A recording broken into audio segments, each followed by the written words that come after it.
friends and family, this is SP News Nuggets, and I've got one more story I want to share with you guys because it just happened, and so I want you guys to know all the details as we go forward on this other case. It happened down there in Florida, you guys.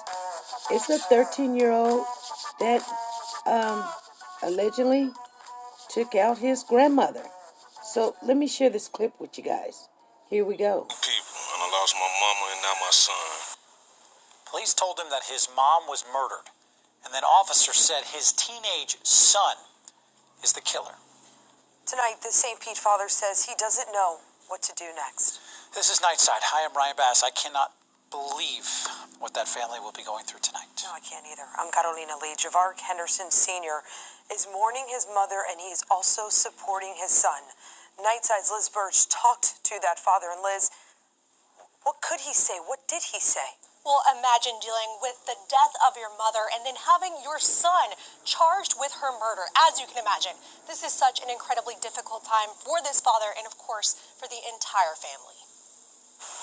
2 people, and I lost my mama and now my son. It's been a devastating 2 days for Javarick Henderson Sr. What are you feeling right now? I'm lost for words. A father struggling to understand. Everybody know my mama was a good lady, loving lady. The father says his mother, Gloria Davis, was taking care of the teen for the evening. In the arrest affidavit, St. Petersburg police say 13-year-old Javarick Henderson Jr. stabbed his grandmother multiple times, killing her. The family broke down in court as the teen faced a judge for the first time on a murder charge. His father is at a complete loss. Now I got to deal with my son. I want everybody to know he was a good child also. Never got in trouble. No fights, no nothing. I don't know what I'm going to do. And Liz, obviously there's still a lot we don't know, but what is next in this case? Well, next, the state attorney's office will decide whether or not to charge him as an adult.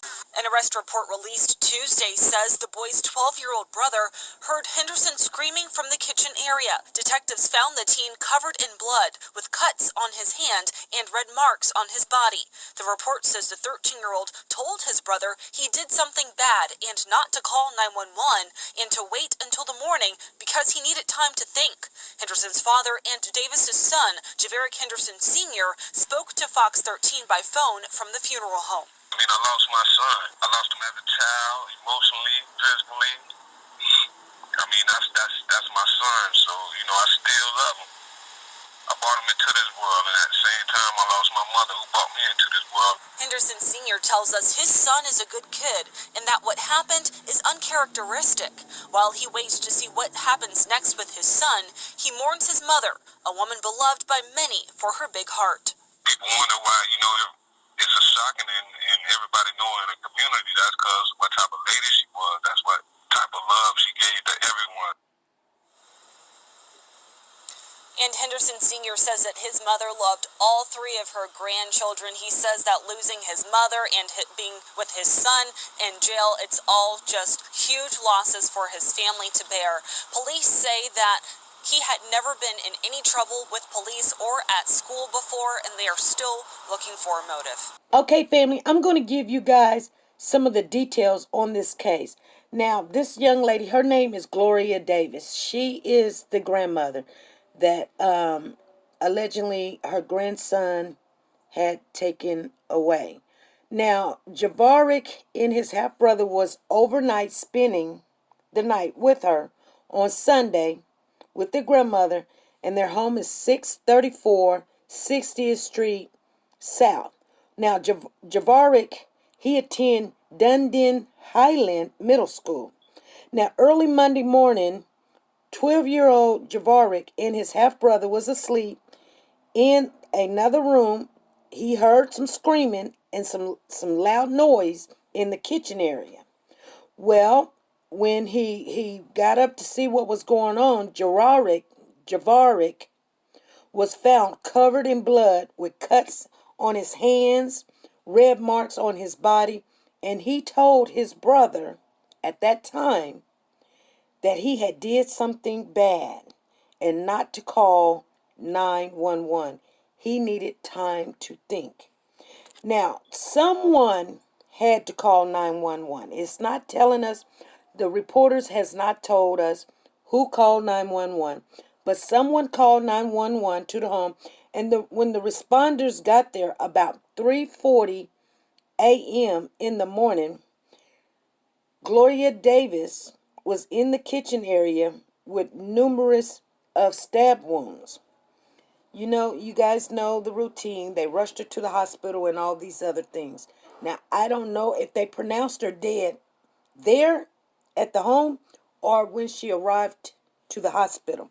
But they did say that the alarm system had not been triggered, so it was not like someone had broke in. And the police chief, his name is Tony Holloway. He announced that the detectives arrested Javarick and they have charged him with second-degree murder. Now, he had his first appearance hearing Tuesday, which was yesterday. And his mom was there. She was there in the front, sitting right up front. And you could see that she was the young lady that ran out, and she was not happy. And the only thing that they said that was coming out of her mouth was that she was sad for her son, and she was like, "Why my son? Why? So the dad. So this is Gloria's son. So he's the dad. He's senior. Javarick Sr. He's kind of distraught. He don't understand because his son is a good kid, he says. And he's never got in trouble at school. He's never been in trouble at home. He's not a bad child. He just was a good kid. So they don't know what took place and why this has happened. Now, when Javarick Jr.